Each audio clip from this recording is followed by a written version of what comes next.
Aloha, you're listening to Chad Ford's NBA Big Board on the Locked On Podcast Network. My guest and director of scouting for NBA Big Board, Rafael Barlowe, is with us, coming to us live from Italy today as he's out scouting some under 16 draft prospects right now. We're going to talk about our biggest disappointments, especially among the young players in this draft, guys that we thought were going to be lottery picks who have really struggled this season. Here we go.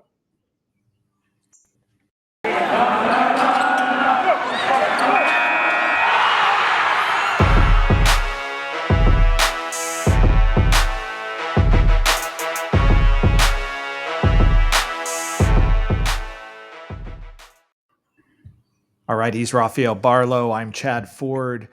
We together are posting articles almost every day over at NBABigBoard.com. Rafael this week with great video scouting breakdowns of Paulo Banchero, the guy he says should be the number one pick in the NBA draft. I disagree with him. I have him number 4, but Rafael makes a really strong argument about that. He also does Ochai Agbaji, who's a Kansas player, which normally means I'm all over him because Kansas is my favorite college basketball team. But I've been a little bit skeptical because of his age and his senior. Rafael makes a compelling case why he might be this year's Desmond Bane. You can check that out over at NBABigBoard.com. I went another 10 under 25 because people were so unsatisfied with the top 25 under 25 that I gave another 10 and people still weren't satisfied, which just means that there's a lot of great young players in this league right now. And the future of the league looks really great. If we're at 35 and people are still complaining this guy's going to be an all-star, league's in good shape. And I also did some late risers from college basketball, 4 freshmen, 1 sophomore, and John Butler is the guy of that group, and you can go read it over at NBABigBoard.com. That's the most intriguing to me out of Florida State. He's 7'1", 190, so kind of the same frame as a Chet Holmgren, but shooting 40% from 3, stretches the floor, moves like a guard. Actually, laterally is much more fluid than Chet is even there. Doesn't have the same role, not the same experience, younger than Chet. And he's one of the guys that NBA teams are looking at as a potential first-round pick. You can go look at all those guys that I had listed over there, again, at NBABigBoard.com. Subscribe today. But we're going to talk about something we didn't write about, but we've been sort of writing about it all year, which is that we had some high expectations for some young prospects at the top of the draft, and they've let us down. Or our scouting reports were totally wrong, right? Maybe it's not them, maybe it's us, right? But there was a lot of people that also thought really highly of these guys. And so, Rafael, I'm just going to kick it off of the young guys, either the young international players or the young freshmen in college basketball.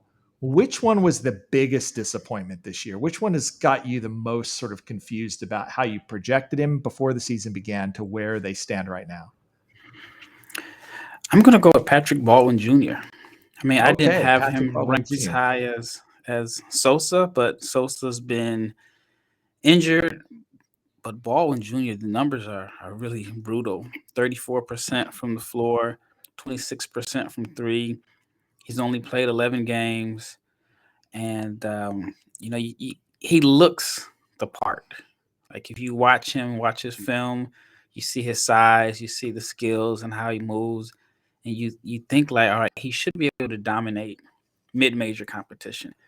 And I think the injuries are a big concern also. And then I just saw yesterday they released his father from his head coaching duties. So now, I mean, I don't know how many games are left in the year, but is he even going to play in the conference tournament?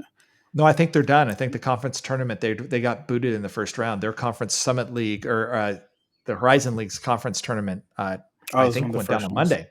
Yeah. Okay. So they're done. Patrick Baldwin is done. College career 11 over. games. 11 games. It's interesting.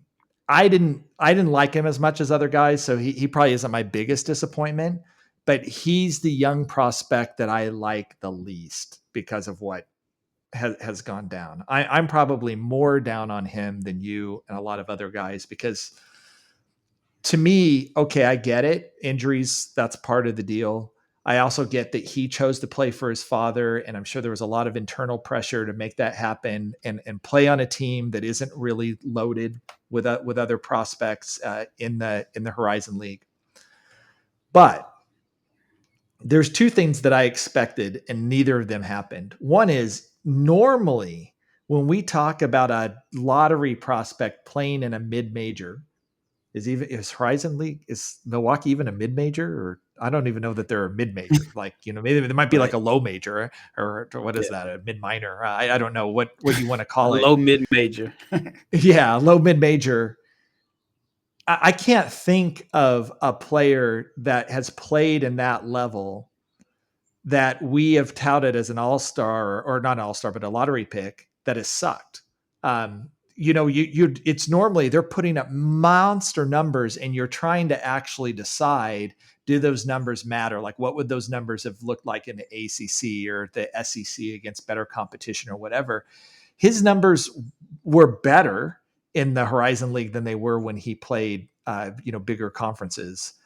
But they weren't that much better, and so that's one thing. Like, he didn't dominate lesser competition. I've heard the arguments, well, he didn't have any teammates. It was a terrible team. They didn't have guards to get him the ball. They were relying on him to create his own shot, which is not his strength. I've heard those excuses. But when you're playing at that level and you can't dominate, and you're going to go now step up into the NBA and suddenly all is going to be good. The second thing was, under the under 19 tournament that he played at, he also wasn't very good at this Yeah. year coming in. So it wasn't like he lit it up in the under 19s. And then the effort on the defensive end, just at times it seemed like he gave up and just was not playing hard. And if there's like one thing that drives me crazy and a lot of NBA scouts crazy, is at the very minimum, when scouts are in the seats watching you play your butt off. Even if your team's losing by 30 points, keep playing and keep playing hard. And I think that those three things together combine to say, okay, he's tall, he can shoot the basketball, though he didn't shoot it particularly well, this season. But is the competitive fire there? Is the development there? I got a lot of questions. I'm not sure that, I'm just being honest, that I would touch him in the first round. I don't think that's reflective of where NBA scouts have him, where I think he's in the teens or 20s, kind of on a lot of boards there. That's my concern. Are you that concerned about Patrick Baldwin? Yeah, I I started just having threw the guy under concerns the at bus. the. Sorry. Yeah, I mean, it's that's what people are. They not saying people want to hear that, but I mean, I think people want to hear honest opinions. And Yeah. for me, I started having concerns at the under 19s. He took 44 shots and 28 were threes. And then Okay. I look at him this season, and it's like right around 50%. It's anywhere between 45 and 50% of his attempts are threes, and he's still not knocking them down. And then as far as like the argument about his teammates, I'm kind of in the frame that college is the one opportunity where you get to pick your teammates, unless you're like free agent. So when you pick your teammates in college, you kind of know what you're getting into. You can see the roster, unless there were some last minute changes or someone transferred. But I think you kind of know the roster going in. And if you're relying on someone to get you the ball, and if you look at the roster and it's like, well, we don't have a distributor, then I mean you're putting yourself in a bad situation. So yeah, I mean it's just a rough situation for him. There's some injury concerns. I guess the ankle injury that he had throughout the season, I guess he had that in high school also. It almost makes me wonder how much money did he cost himself by suiting up this year. If he Mm. does a Shaden Sharp or Darius Baisley, he might be a lottery pick. Yeah, I think you would be. I think that was the expectation coming in. But now everybody questions, one, is he as good a shooter as we thought he was in high school? Mhm. Two, who does he defend? What does he even desire to defend? Is there any fire there? The consistent injuries. I will give him a pass on the pick your teammates thing, because I wasn't there, but playing for your dad, we don't know what the pressure was. We don't know what the family dynamic was.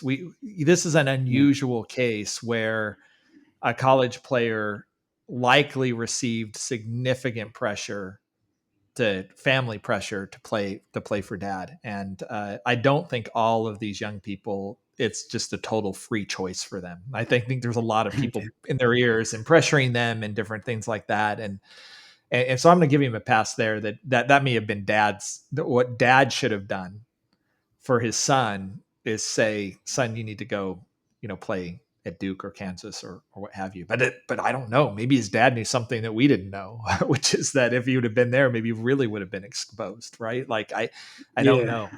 I saw both sides. So I Yeah. thought, okay, well, maybe nobody knows your game like your dad. Your dad is going to put you in the best situation. We've all seen nepotism in coach son situations. So maybe absolutely. we thought that was, or they thought that was going to be the situation. But either way, I mean, it really cost both of them. I mean, it cost the son draft slots, and that equals millions of dollars, and the dad is no longer coaching. So it was just a decision that backfired for both of them. Okay, here's mine. Yannick Nzosa. I knew it was coming. Oh yeah, because look, I'm going to be honest.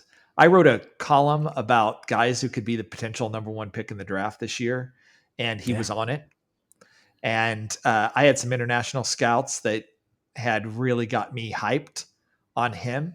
I actually talked to one of his teammates who had some experience in the NBA, who also was incredibly high on him. And then I'm going to take credit myself. I watched video. I watched what was breakdown. I watched a great Rafael Barlowe video on him.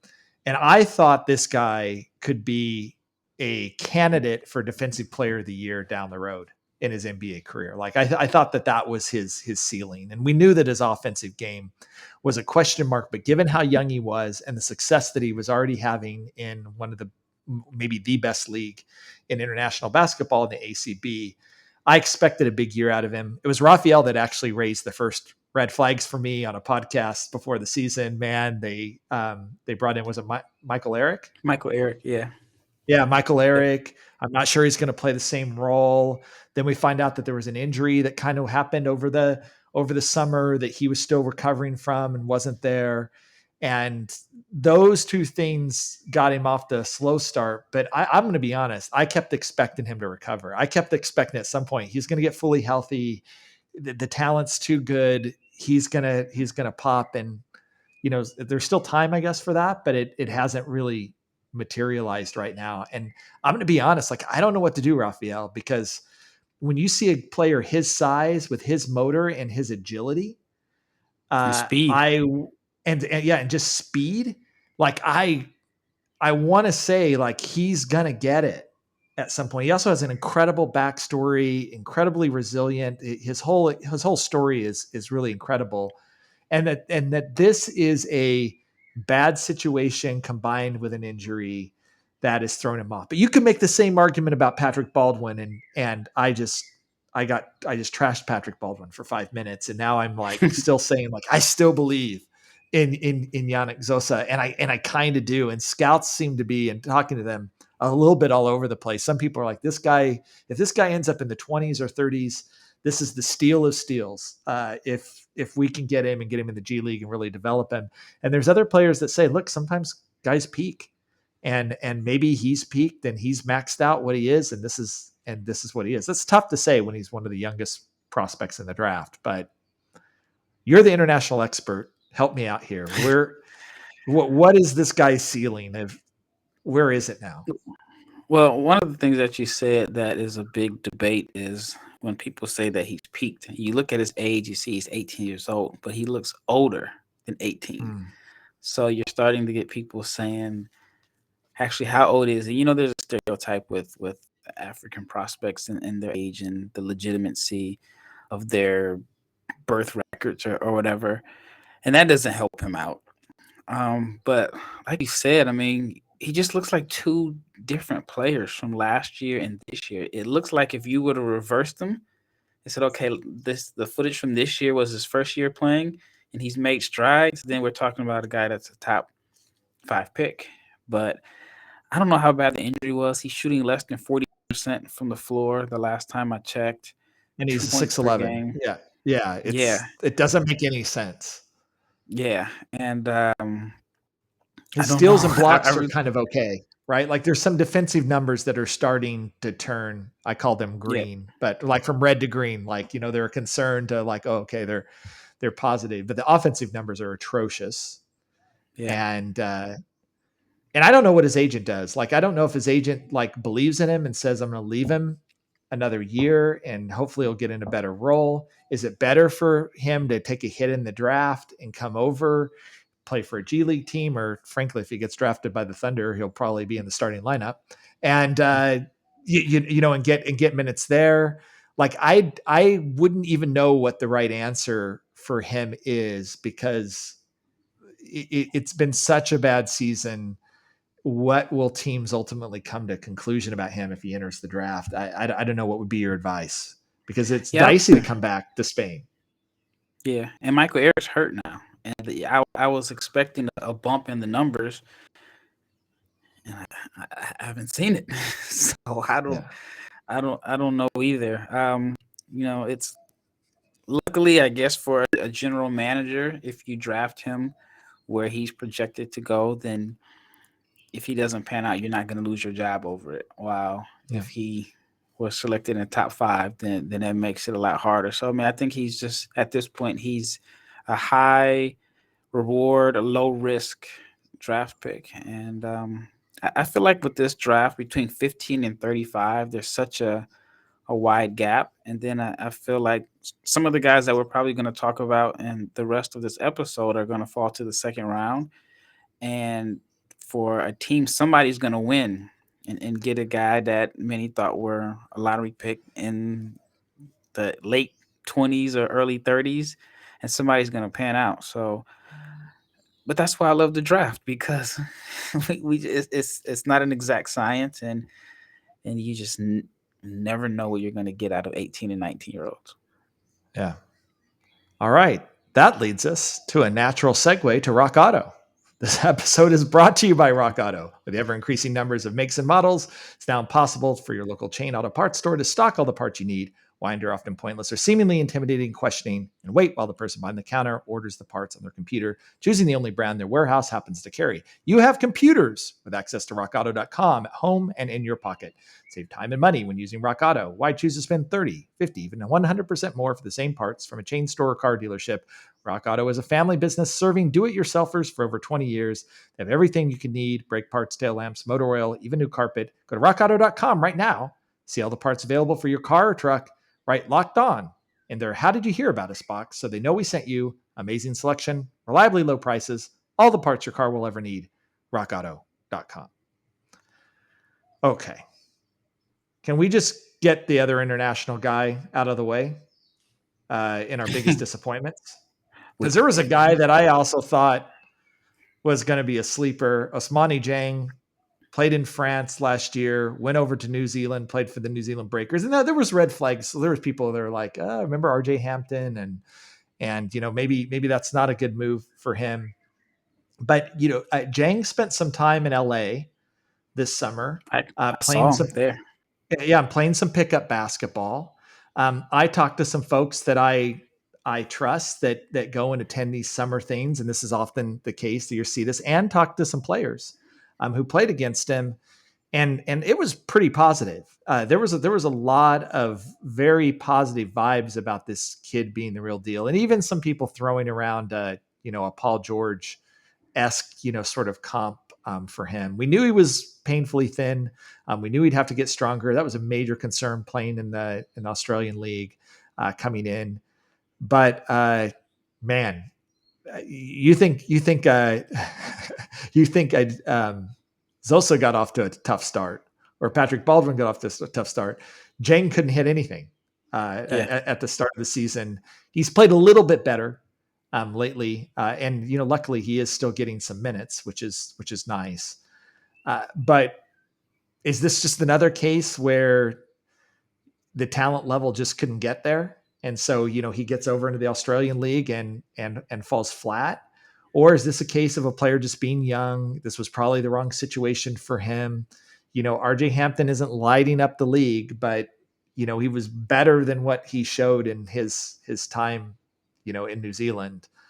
What's your take on Dieng right now, and where should he be drafted? Yeah, this is a tough one. I actually saw him play also this summer. I was in LA and I went and one of the guys that I knew that was playing, I think Christian Coloco was actually playing these pickup runs. And he told me, he says, "Man, this kid right here," he said, "Man, he's gonna be special." And his comparison was Michael Porter Jr. And he compared Mm, him to pre-back injury Michael Porter Jr. okay. And Who would have maybe been the number one pick in the draft had he not gotten injured in his yeah, freshman season yep, at Missouri? Yeah.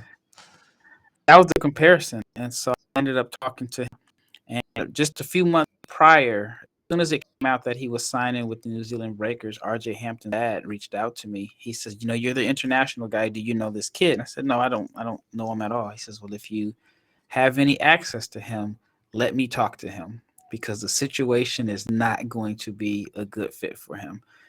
And when I ended up bumping into him, I tried to connect them, and you know, RJ, his dad just wanted to basically just kind of let him know that you're going to be standing in the corner a lot, and you're probably not going to get a lot of opportunities.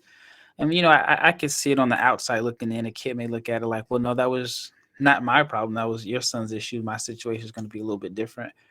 And it seems like in both cases, money was lost by going to New Zealand.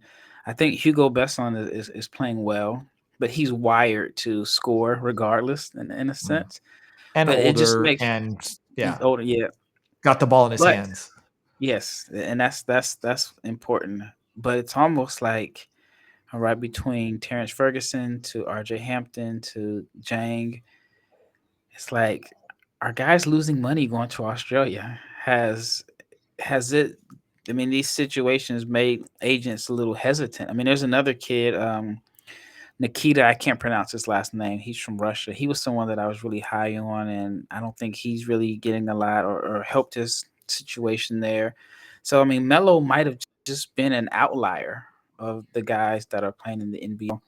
But Jang is, I mean, the numbers are even worse than Baldwin's in a sense. I mean, below 27% from the floor, like 20% from three. And those numbers have gone up. They were actually Yeah. lower They're just a like few in weeks single ago. digits for a while, Yeah. which was people were like, Chad, what in the world are you doing having this guy in your top 30? But I'm like, and this is always the thing for me is that I've been in around the draft a long time. And and of course, I like everybody when you watch college basketball and you see EJ Liddell do his thing as a junior or Ochai Agbaji as a senior do his thing. Of course, I'm not saying that that a guy like Jang is a better basketball player right now than Abaji. But what I am saying is, if you took Abaji as a freshman at Kansas and you took Ousmane Dieng as a freshman at Kansas, which guy would you like better? Right now, we know the outcome that Abaji got better over time. And so there is a surety to it. But I do think that scouts often approach this process with, am I getting a steal now that I won't be able to get in a couple of years?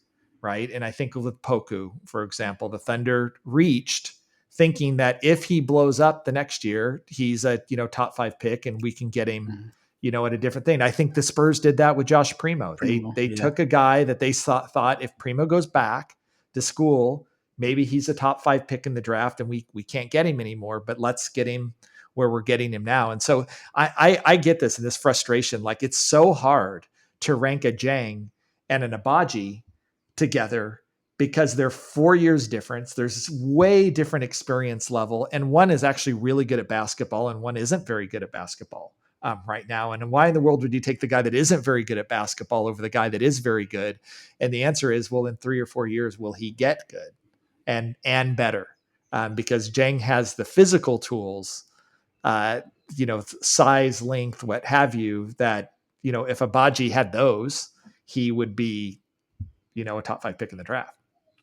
Yeah, and it's such an interesting dilemma because I think you can say the Spurs did the same thing with DeJounte Murray a few years ago. Mm. He had a okay freshman year, and I remember thinking like, why did he come out? I thought he should have stayed. And then I guess Marquise Chris did the same thing.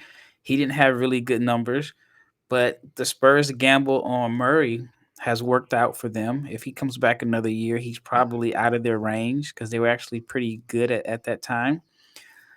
And I just wonder, like, for a Abaji, who was not highly recruited, he was not someone that people were looking out for. I think that he only had like one high major offer, and that was Kansas. And I read an article once he went there, other schools started recruiting him because they figure he's not going to play and then he's going to transfer. And I wonder, like, sometimes with guys like that weren't heralded, is there like an extra chip on their shoulder to where you can see the progression? While you know Dieng, he didn't play a lot last year either, and it's like he just kind of showed the flashes. He didn't have great numbers at INSEP, and then you just start hearing lottery pick, top 10 pick, and then he didn't play for France last summer on their under 19 team because he was hurt. And so I wonder, like, has the media put this pressure on him where he has to develop faster than he should have, while Abaji had no pressure on him and he has, I mean, he's done everything that you expect a senior to do. Yeah. So it's tough. And I wanted to ask you. Yeah, go for it. For with all your years in the draft, covering the draft, has there ever been a time where there's so many prospects that are raw that don't have the production on paper that are being considered as lottery picks, where now it's like, do your stats even matter at this point if you have the physical tools? Yeah, I don't know that they matter for some teams. And look, to me, this is the art of scouting. It's one thing to tell me Ochai Abaji's good. Okay, I don't think you have to be an elite scout to say that he's good. He's playing good. He's one of the best players in the country. Like, that doesn't take much.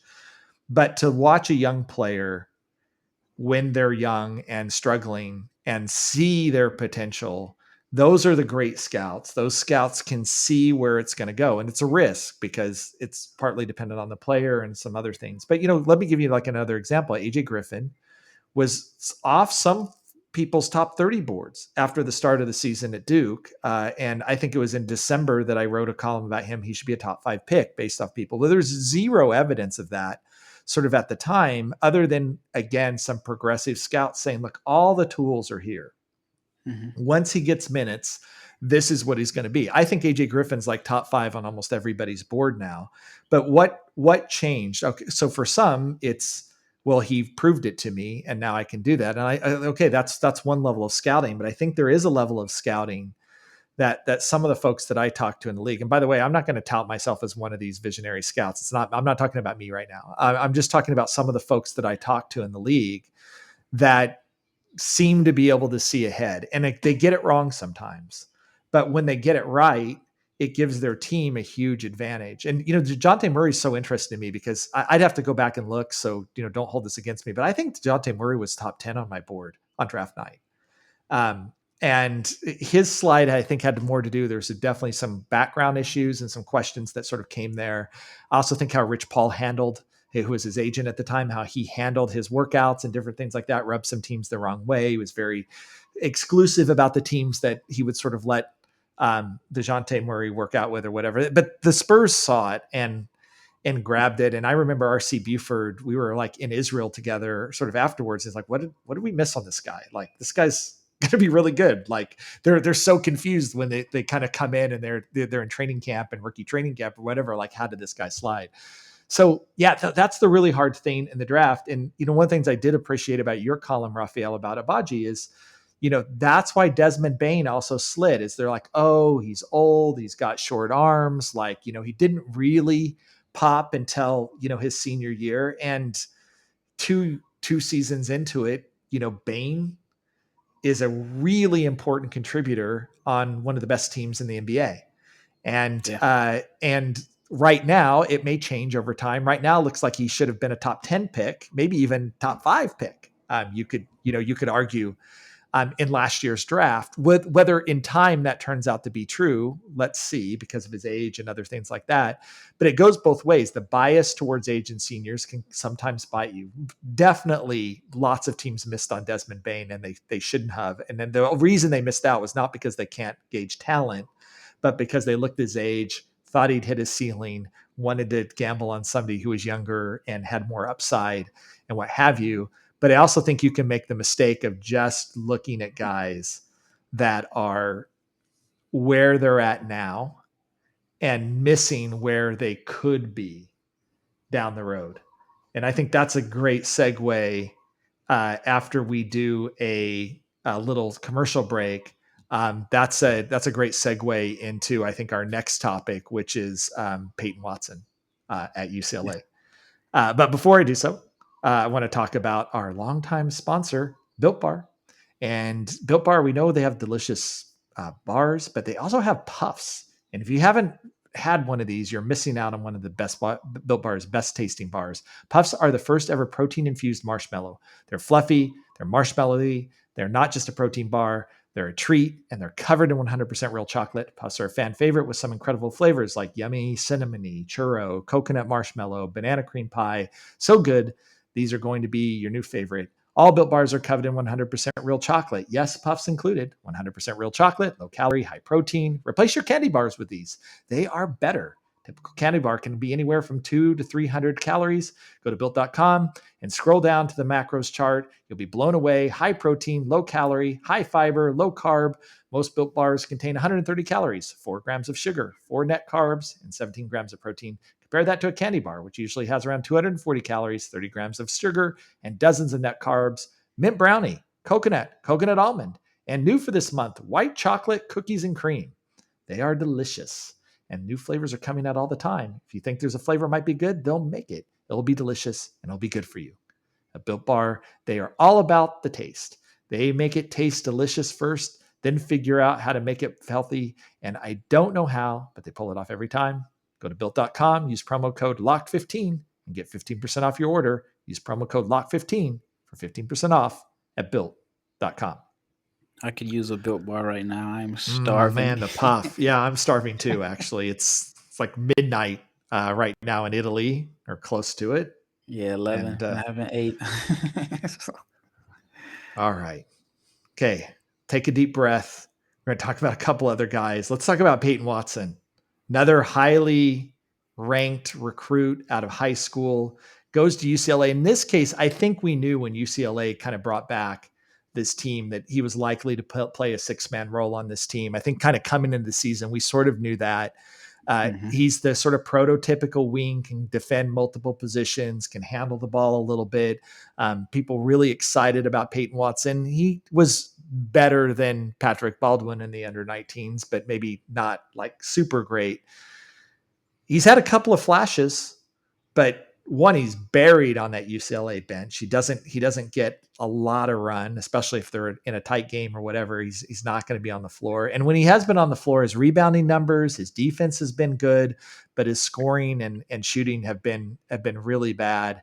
And this is the guy I'm curious, Rafael, what you think, because this one, there are scouts probably digging in on him, staying firm on him more than they are some of these other guys. And I almost wonder if it's because his lack of opportunity still allows you to project with him in ways that if you're just out there and bad, like Patrick Baldwin or Caleb Houstan or whatever, then it's harder to project.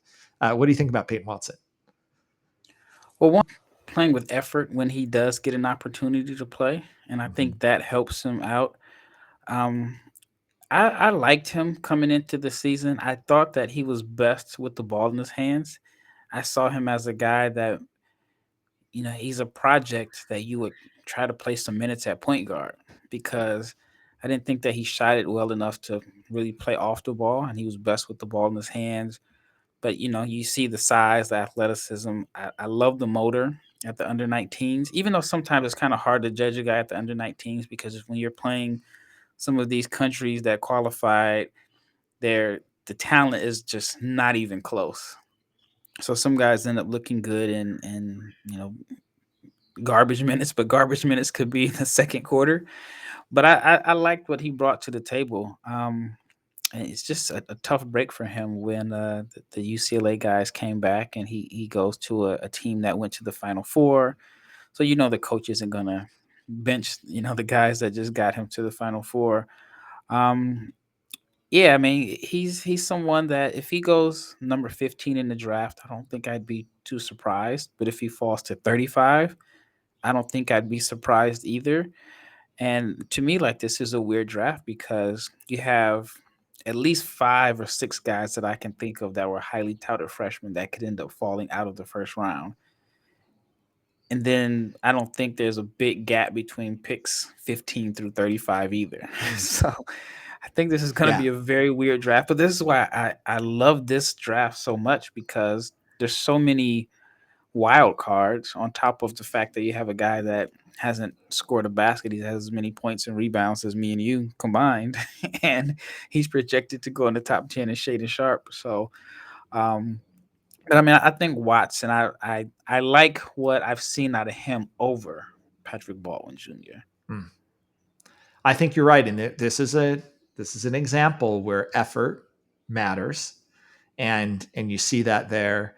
And again, I'm still a believer that if he played this poorly and gotten 25 minutes a night and had a bigger role in UCLA, he's probably out of the top 30. But you can excuse some of this to the situation that he's in, and then project a little bit. What if the ball was in his hands? What if he wasn't on a team with, national championship, title considerations? Would he be better? And the answer is we don't know. But he's going to get into workouts and people are going to see this long, athletic, versatile guy who can do a lot of different things and have a lot of skill sets. And so I think somebody's going to fall in love with him.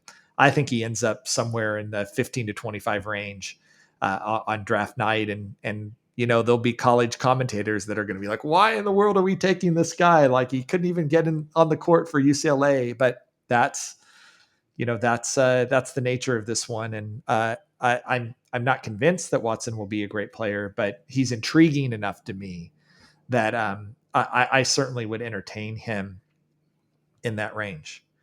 Yeah, I think the Let's go draft. I go was just for gonna it. say, I think the draft is getting even more complicated than ever Mm. before because you have situations like this where, back when I was younger, outside of guys from Europe, I never really saw players that were on draft boards or drafted that didn't average like 15 points per game. It was Yeah, always, you yeah, knew these guys were really good college players. And now we have guys that aren't starting in college and not playing major roles on their team, and they're still projected to be drafted high. So yeah. I think it's getting a lot It's harder. it's the Giannis effect. I really think that Giannis changed the game. There was already things happening that way, but after Giannis, who is again in the strong argument to be MVP again, teams are going to say we can't afford to miss on a guy like that by taking a guy that has a ceiling. So, you don't want to be Danny Ainge and select Kelly Olynyk one pick ahead of Giannis Antetokounmpo. I think the Uh, Mavericks traded down, if I'm not and the Mavericks mistaken. traded Drown. I think they took Shane Larkin. I think that's who they ended Yeah. up Yep. with, and that's an interesting story as well. We can't recover from a mistake like that, but we can eat a prospect or two that just turns out to not be any good. I think is sort of the thinking on that. If we strike out, great, but we can't miss on a home run, but we can't be drafting a single for and then passing on a potential home run down the road, even though most of them won't turn out to be home runs, right? Yeah, I just love how there's trends. At one point everybody was trying to draft the next Jordan. Then everybody was trying to draft the next Dirk. And you saw these guys that were 7-foot shooters. And then now, you're looking for the next Giannis. But I think like the part that you can't predict is the mindset. Like I've read Yeah, Giannis's book and he still is plays as if and it was a quote in the book like, what if this is all gone tomorrow? And that's his mindset of playing yeah, like he's scared to go back to being poor in the yeah, streets of Athens. While I think a lot of and I don't want to bash, like American kids, but if a guy is a McDonald's All American, he's been praised and he's been heralded for years, and he may not have that same Hmm. hunger. This may be his first actual disappointment playing basketball, Yeah. and I think that has to factor in. But I don't know. You've just described the premise of Rocky 3. It's the eye of the tiger, Yeah. right? And by the way, if we were to pick a prospect out of this draft and liken that mindset, not the skill set, Oscar Tshiebwe of Kentucky plays basketball like his whole life depends on it, his whole family depends on it, and to a certain extent, if you know his story, the answer is it does. Yeah. And so he does approach the game in a very different way, and why he may end up being the best college basketball rebounder ever, Yeah. because he's playing for his family, and Yeah. that makes a really big difference for some people. Well, let's wrap with one last guy. Also played in the under 19s, but played for Team Canada. Comes to Michigan, Caleb Houstan. I think consensus top 10 guy in the draft. Was actually okay for Canada. Probably the guys that we talked about had the best under 19s of the guys there. Really seemed lost on this Michigan team. It felt like they didn't really know how to use him. He's actually played pretty well, ironically, since Quietly. Juwan Howard got suspended from Yeah. the team. He's like put up multiple 20-point games, and he's now shooting the lights out again. And I don't even know what that's about. It could be completely a fluke. It's a very small sample size right now, but all of a sudden he's balling in a way that he wasn't before. But there's red flags about Caleb Houstan, right? Like who does he defend? He seems a little stiff, like the explosive athleticism isn't there. If the shot's not going to fall, then what does he do? What's your analysis now, especially now that Caleb Houstan has started to have this turnaround towards the very end of the season? Yeah, it's weird because at one point I want to say he was shooting below 30%, and now it's up to 37%, which is very, it's very respectable. And if you would have Absolutely. been told he's going to shoot 37% from three as a freshman, you would have been like, okay, that's probably worthy of where he was projected to go. He just got off to such a slow start that it may have left a sour taste in some people's mouths because, again, he was so highly regarded coming in. But I agree 100%. When I watched the film at the under 19s, I saw a guy that has a nice body and frame, like a high IQ guy, someone that you can project as at least a shooter and a ball mover. But if the shot isn't falling, like you said, I do not know like what he brings to the table. But I think there's a good enough sample size of his shooting that he will project to be a floor spacer and a ball mover. And he's someone that I still think could end up as a first round pick. Yeah, I think Caleb Houstan might very well end up a first round pick, probably again in that 15 to 25 range. And as Rafael said, maybe 15 to 35 is is negligible about what the difference is there. But then if it's negligible, then the odds probably go towards younger prospects. Uh, Final point: I wonder now that Ja Morant has taken over this league. And I don't think there's a more exciting basketball player in the world right now than Ja Morant and the draw that he is. You talk about the copycat league and we're drafting next Giannis or whatever. I think this has helped Jaden Ivey.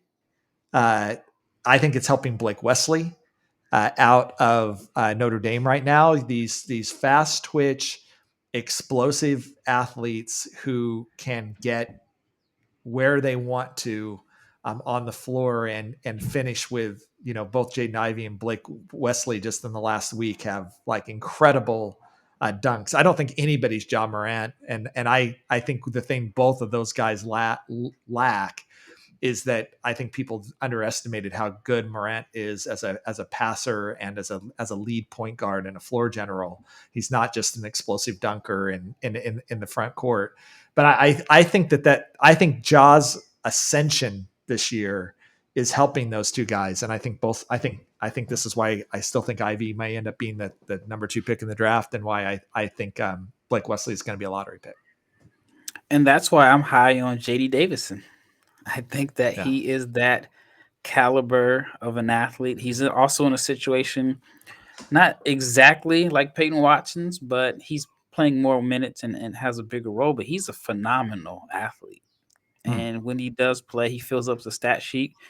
He gets rebounds and assists. The jumper isn't necessarily there because I think he's more of a scorer than like point guard. But I like him just because I think with NBA spacing with that athleticism, I think he's going to be really good. But I like the comparison between Ja Morant and Blake Wesley. And one of the things that I see they have in common is these weren't like McDonald's All Americans. They weren't like super highly regarded. So there's this chip on their shoulder. It's still a little bit of I need to prove myself. And I think that plays a huge role in the motor and just the determination because Blake Wesley, I don't think was a top 50 recruit. Nope. He was not on anybody's draft boards coming into this season. And I had this conversation with my brother. I think like if you go through like some of the top 10 players in the NBA, how many like between Embiid to Jokic to Giannis.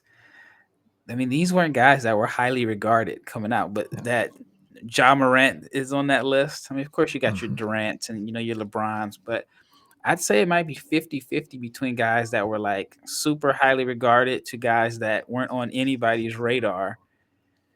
And I see a little bit of that in Blake Wesley. I do too. I'm all in. I just watched the game against Florida State, and just you also look at the personnel around him. This Notre Dame team isn't that talented of a team, but you've got a freshman, one of the younger freshmen in the draft, really coming out and doing things. He makes a lot of mistakes, and people can harp on that. And his shooting percentages fluctuated a little bit, but when you see what he's trying to do and how much he carries on that team every night, especially like you said, for a guy that didn't come in with that expectation. Yep. It's phenomenal, and I love, and I love, and this goes to some of the guys that we've been talking about have been disappointment when you have that fire in your belly.